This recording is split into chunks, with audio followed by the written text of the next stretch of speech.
On va commencer ? Je t'écoute, je suis prête. Et si on pouvait aider la planète avec sa fourchette et avoir un impact sur la société à chaque bouchée ? Ce podcast donne la parole à ceux qui cultivent des solutions pour nous aider à mieux manger. Chaque mois, ils nous livrent ici les ingrédients d'une alimentation durable et ils apaisent notre faim de mieux comprendre, enfin, ce qu'il y a dans nos assiettes. Bienvenue, je suis Julie Vanosel et vous écoutez La Recette. La recette La recette de quoi, du bonheur ? Alors on parle bien d'une recette de cuisine. J'aimerais bien qu'on me donne la recette. La recette que j'essaye d'appliquer tous les jours. Alors j'en ai plein des recettes. Donc je vais vous donner la recette la plus simple.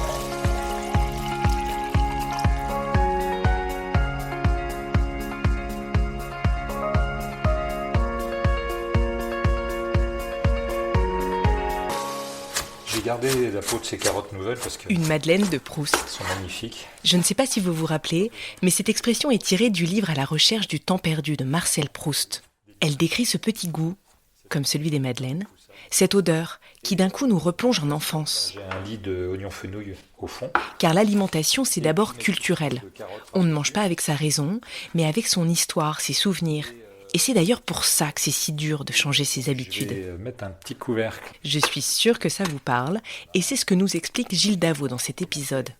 Auteur, restaurateur, formateur, spécialiste de la cuisine alternative, Et puis, Gilles on mangeait a déjà eu plusieurs vies, Le sarrasin, il est là.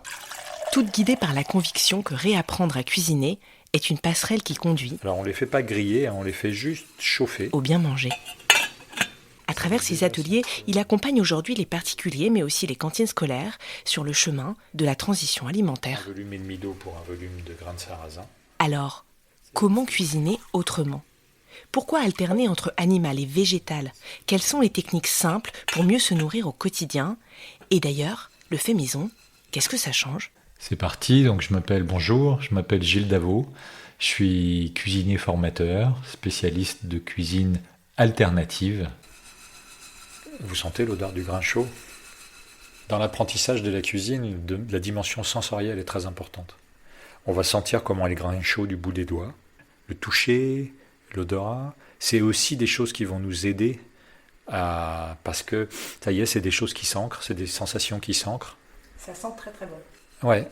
Et c'est ça qui va nous aider à apprendre à changer notre alimentation, à évoluer dans notre alimentation, alors que nous dire faut que tu fasses une fois par semaine un repas sans viande, ça nous aide en rien, vous voyez. C'est une contrainte, c'est pas lisible.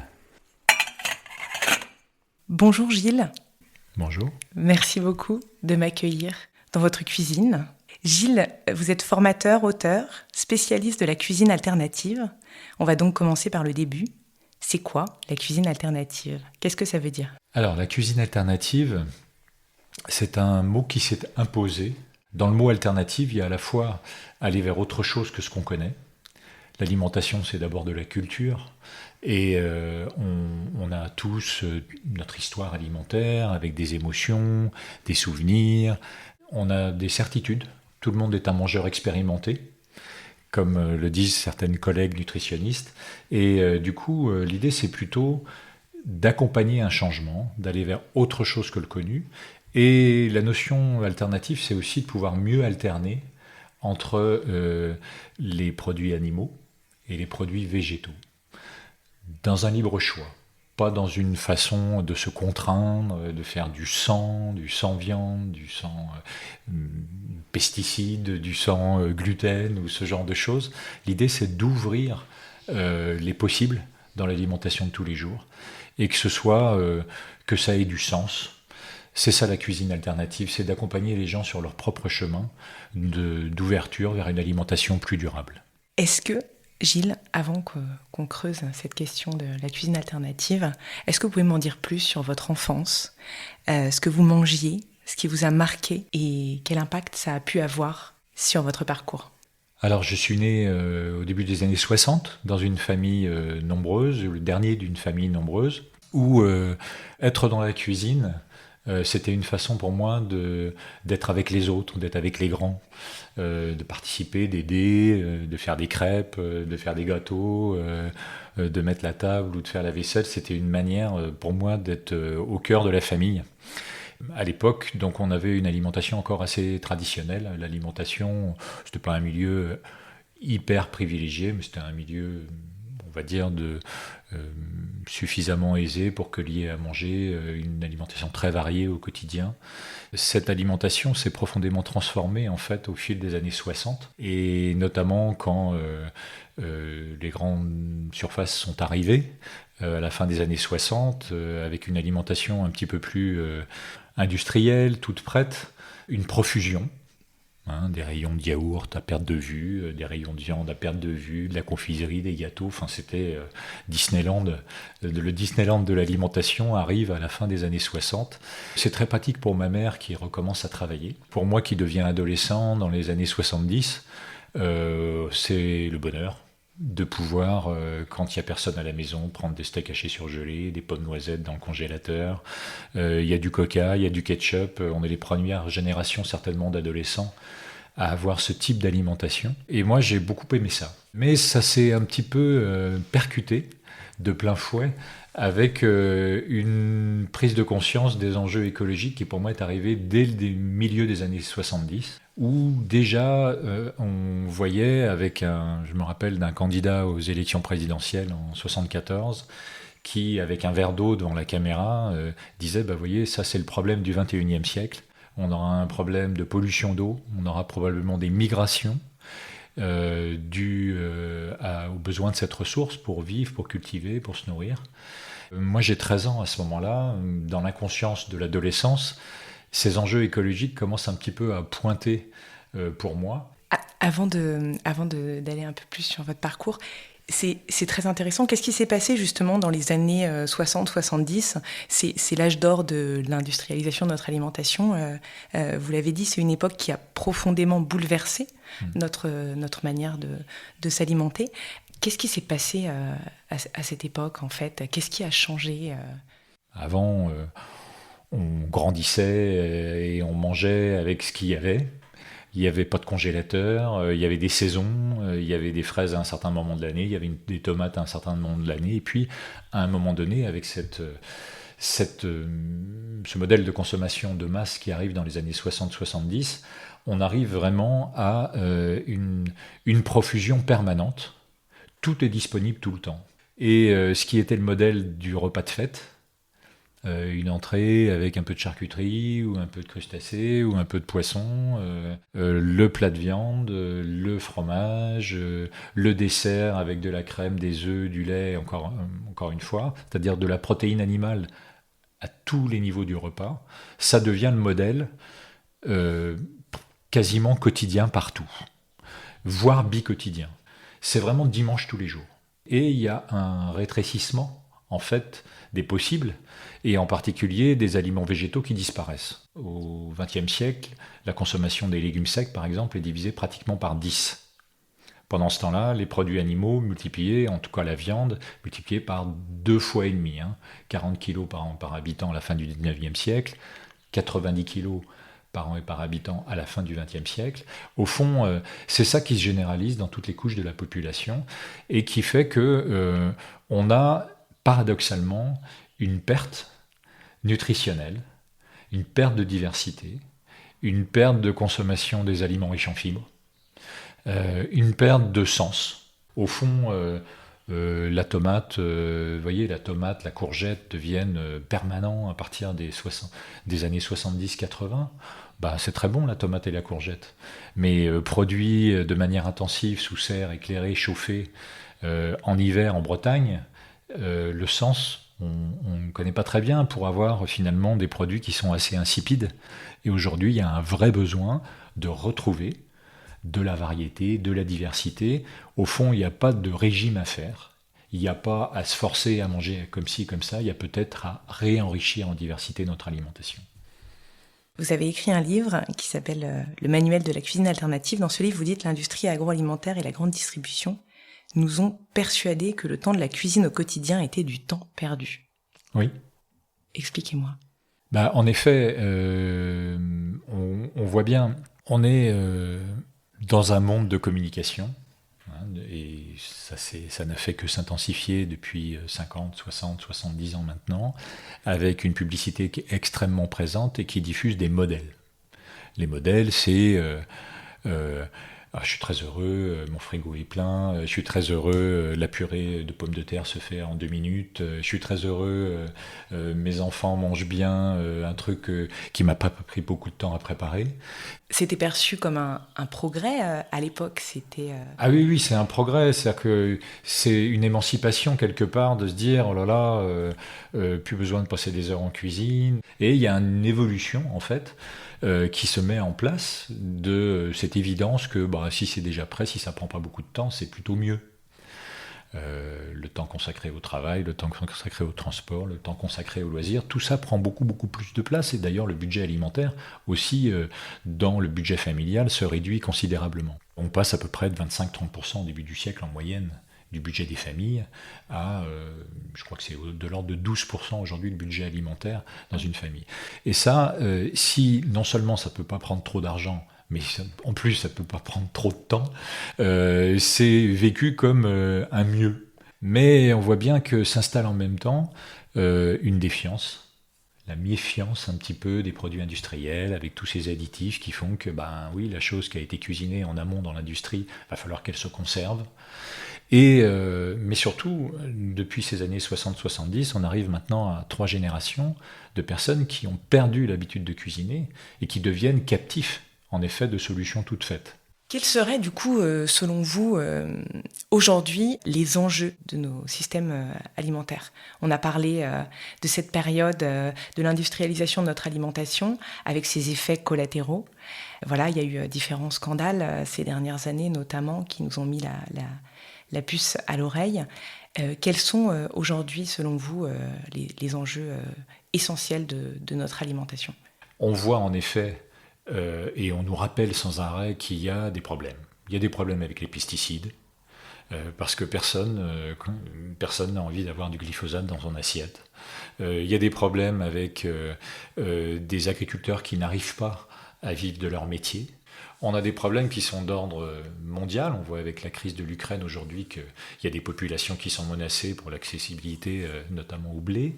On a des problèmes qui sont des problèmes écologiques majeurs. Dans des périodes de sécheresse, on voit encore des champs de maïs partout, alors que les nappes phréatiques sont à zéro.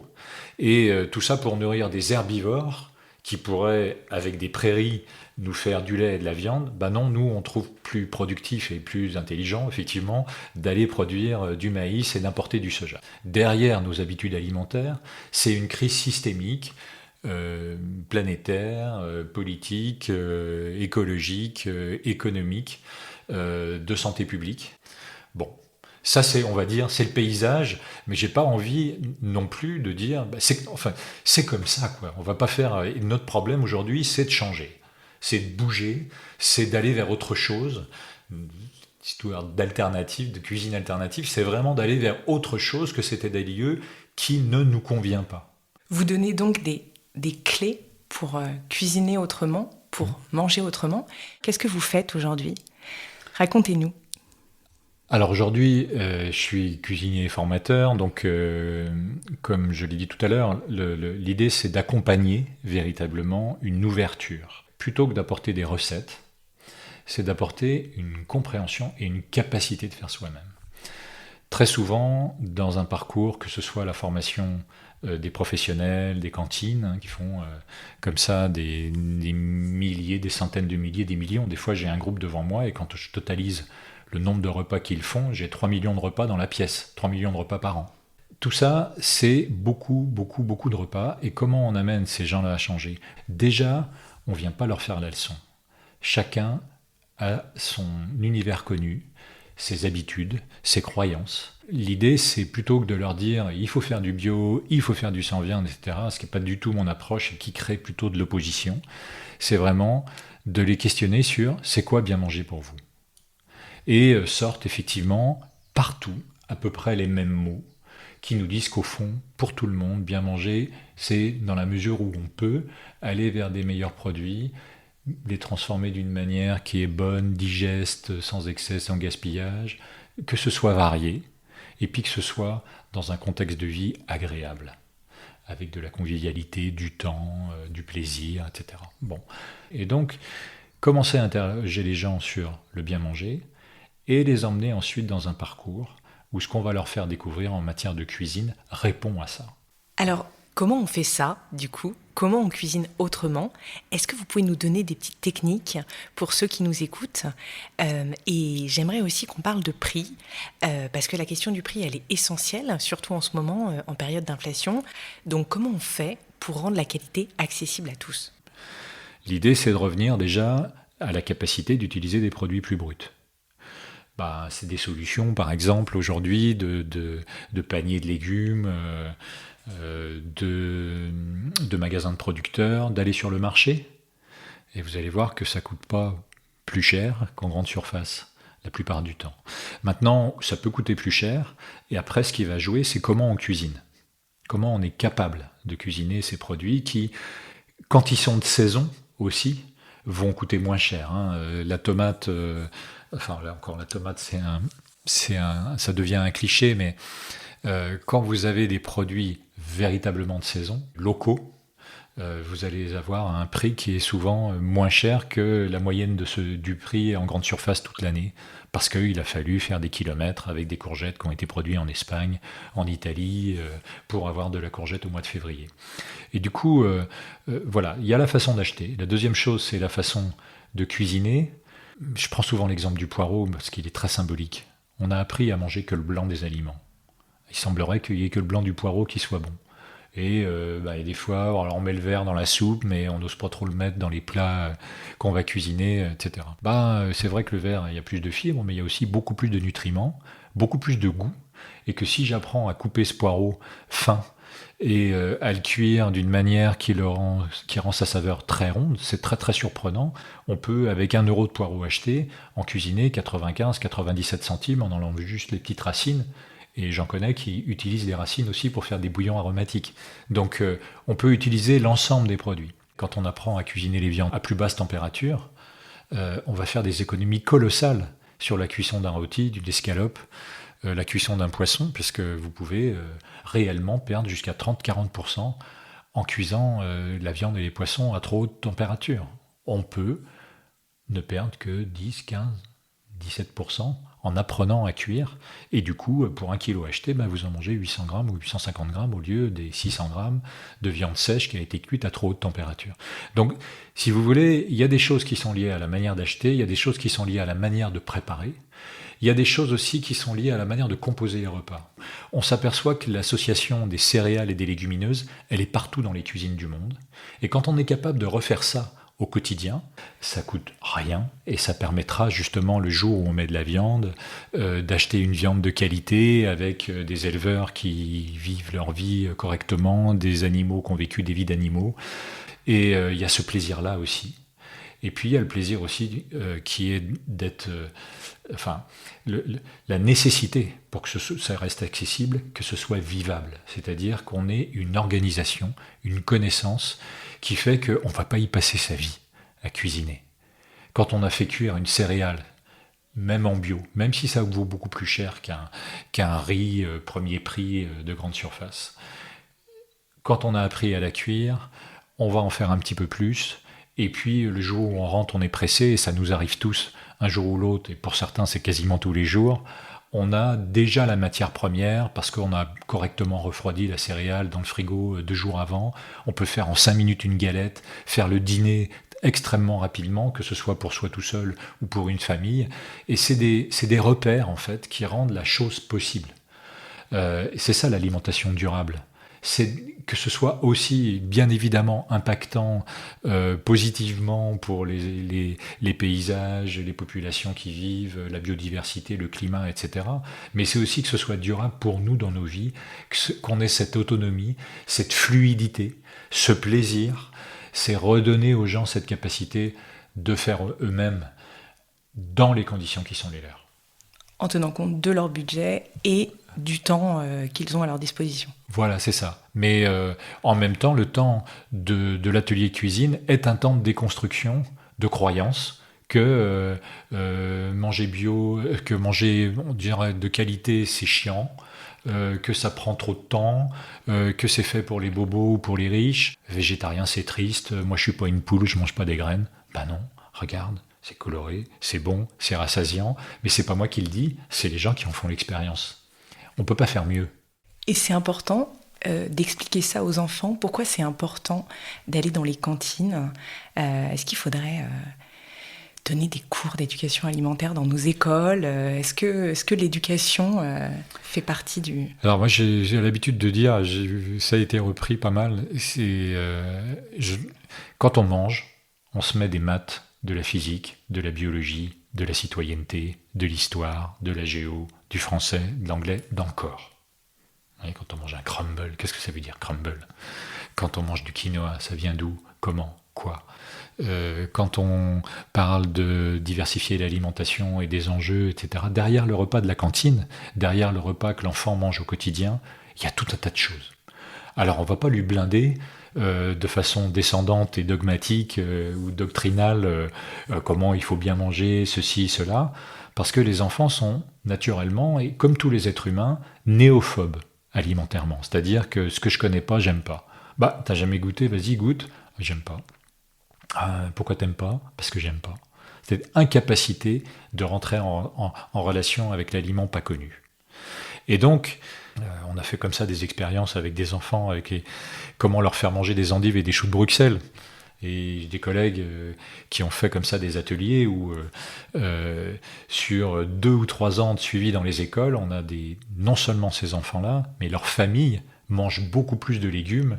Et dans les cantines de ces écoles-là, on mange beaucoup plus d'endives et de choux de Bruxelles que dans les autres, simplement parce qu'il y a eu tout un parcours où les légumes ont été abordés en art plastique, en sport, dans un petit atelier culinaire, ne serait-ce que une fois tous les 6 mois, dans un temps sensoriel, dans un petit potager, une histoire de légumes en français, en cours de français. Et puis, il y a un moment donné, on a mis l'enfant en relation avec ces aliments qu'il n'y avait pas dans sa famille. C'est en accompagnant les populations à une reconquête, une redécouverte en fait des aliments et de la cuisine qu'on crée les possibles que collectivement, demain, on mange beaucoup plus de produits de qualité, qu'on soutienne les agricultures durables, qu'on ait un système globalement soutenable. Et donc moi, mon métier de cuisinier formateur, c'est d'accompagner ce changement-là. De quoi êtes-vous le plus fier aujourd'hui, Gilles? Moi, je vois aujourd'hui des cuisiniers de cantine, par exemple, qui sont très dévalorisés. On ne parle jamais d'eux. On parle toujours à la télé ou dans les magazines des chefs étoilés, ou dans les vidéos des chefs étoilés, de la gastronomie, des repas. Mais ça, on ne pourrait jamais manger comme ça tous les jours. Impossible. Eux, ils ont le sale boulot, c'est de faire à manger tous les jours avec des tout petits budgets, des obligations incroyables. Et c'est pareil pour les parents qui font à manger tous les jours avec une charge mentale incroyable, élever les enfants, aller les chercher, trouver tout le temps les solutions dans les contraintes. Apporter et voir invariablement, alors que je suis un tout petit cuisinier, pas du tout étoilé, pas du tout, mais qui a simplement tiré en restauration, en formation, dans des ateliers, ce fil de sens et de reconquête en fait de ces aliments végétaux, notamment dans l'alimentation, c'est de voir ces gens-là qui ont des yeux qui brillent et qui se disent moi je peux le faire aussi. On a tout d'un coup renversé vers toutes les couches de population, la possibilité de se dire mais ça peut être aussi pour nous. Et c'est plutôt gourmand, c'est plutôt bon. Donc moi, être utile à ça, ça me fait du bien. Voilà. Quels sont vos projets? Est-ce que vous avez... comment vous voyez votre futur, mais aussi le futur de nos systèmes alimentaires, le futur de notre consommation? Est-ce que vous êtes optimiste? Comment vous voyez l'avenir? Je reste optimiste parce que, en fait, au fond... on a toujours cette capacité de changer. On ne sait pas à quel point on impactera les très grands enjeux, mais au fond, on s'aperçoit qu'il y a une accélération phénoménale depuis 5 à 7 ans, depuis 2015 en gros, de prise de conscience des enjeux, d'attente sociétale, d'apporter des réponses, que ce soit sur le climat, sur la santé, etc. Alors, on voit qu'il y a des errements partout. mais on voit à quel point des choses pour lesquelles on a ramé pendant 30 ans, de parler un peu du bio, de faire de temps en temps un repas avec moins de viande ou pas de viande, fallait encore il y a 10-15 ans aller à contre-courant. Aujourd'hui, c'est à peu près dans toutes les idées. Simplement, il faut le rendre possible. Et pour que ce soit possible, encore une fois, il faut redonner pour moi, la condition, c'est vraiment cette réappropriation de la cuisine de tous les jours par tous. Quels sont mes projets avec un certain nombre de collègues à qui on a collaboré et qui ont en commun de travailler, que ce soit avec des publics vulnérables, que ce soit dans l'éducation à l'environnement, que ce soit dans les cantines, qui travaillent sur l'alimentation de tous les jours, c'est-à-dire les milliards de repas qui font le climat, qui font la biodiversité, qui font l'agriculture, qui font l'économie alimentaire. On travaille tous là-dessus, les cuisines faites pour nourrir. On a vraiment partagé et on a vu à quel point ça impactait d'aller auprès des populations avec cette approche d'une cuisine très simple, mais encore une fois, dans laquelle les gens redeviennent très autonomes. Et donc ce mouvement des cuisines nourricières, c'est effectivement un réseau qu'on est en train de constituer là, depuis 2 ans. C'est encore peu visible, mais c'est des gens qui se rejoignent sur cette pédagogie des cuisines très simples de tous les jours et qui accompagnent la transition alimentaire en remettant la cuisine au centre. Gilles, dernière question. Ce podcast s'appelle La Recette. Quelle serait votre recette? Celle que vous auriez envie de nous donner ou celle que vous auriez aimé qu'on vous donne? Alors, on parle bien d'une recette de cuisine. On parle de la recette qui vous convient. À vous de l'interpréter. Je vais reprendre l'exemple du poireau de tout à l'heure. Un poireau, quoi de plus banal, qui dépasse du panier quand on va faire les courses en hiver ou qu'on a vu là sur un marché ou dans un rayon de magasin. Un poireau, une petite casserole. Garder tout ce qu'il y a sur ce poireau, le laver, le couper en 4 pour enlever bien la terre qu'il y a entre le blanc et le vert, le couper en petits tronçons de 5 mm, et puis mettre que ça dans une casserole, mais d'avoir pris une casserole de taille adaptée pour qu'elle soit pleine. Un petit assiette dessus pour faire couvercle, et que la vapeur et que la chaleur restent bien dans la casserole. 3 minutes à feu vif. Quand on sent l'assiette chaude, on baisse, et on laisse cuire tout doucement. Un fondu de poireau, le plus simple possible. Du blanc, du vert, cuit à basse température, parce que quand on a baissé, quand on sentait le couvercle chaud, on est resté à 90 degrés, le poireau cuit dans son jus, dans sa vapeur, et pour tout le monde, c'est une découverte. Pour tout le monde, c'est une découverte incroyable de voir que ce légume aussi banal va donner du goût à des pâtes, à du riz, peut accompagner une bonne petite tranche de rôti ou de viande ou un poisson, ou une galette de céréales, très simplement. Et au fond, derrière cette cuisson d'un poireau étuvé, c'est juste la possibilité d'une alimentation durable parce qu'elle est simple, parce qu'elle est bien comprise, qu'elle est très économique et qu'elle nous permet d'accéder et de cuisiner un poireau bio simplement parce qu'au lieu de jeter le verre comme tout le monde fait d'habitude, on a tout mis. Voilà, donc je réponds par une recette de cuisine où j'aurais pu répondre plus largement, apprendre et comprendre à travers des choses extrêmement simples ce que c'est que de cuisiner. Pour moi, c'est la recette de la transition alimentaire pour tous. Merci beaucoup. Merci pour cette recette. Merci pour votre temps, votre accueil à Nantes. Merci à vous, Gilles. Merci Julie, au revoir. Merci pour votre écoute. La Recette est un podcast indépendant, alors si vous voulez le soutenir, n'hésitez pas à laisser un commentaire ou à vous abonner sur votre plateforme d'écoute préférée pour être notifié des prochains épisodes. Et surtout, si vous avez aimé celui-ci, parlez-en autour de vous, cela permettra de faire connaître le podcast. Merci.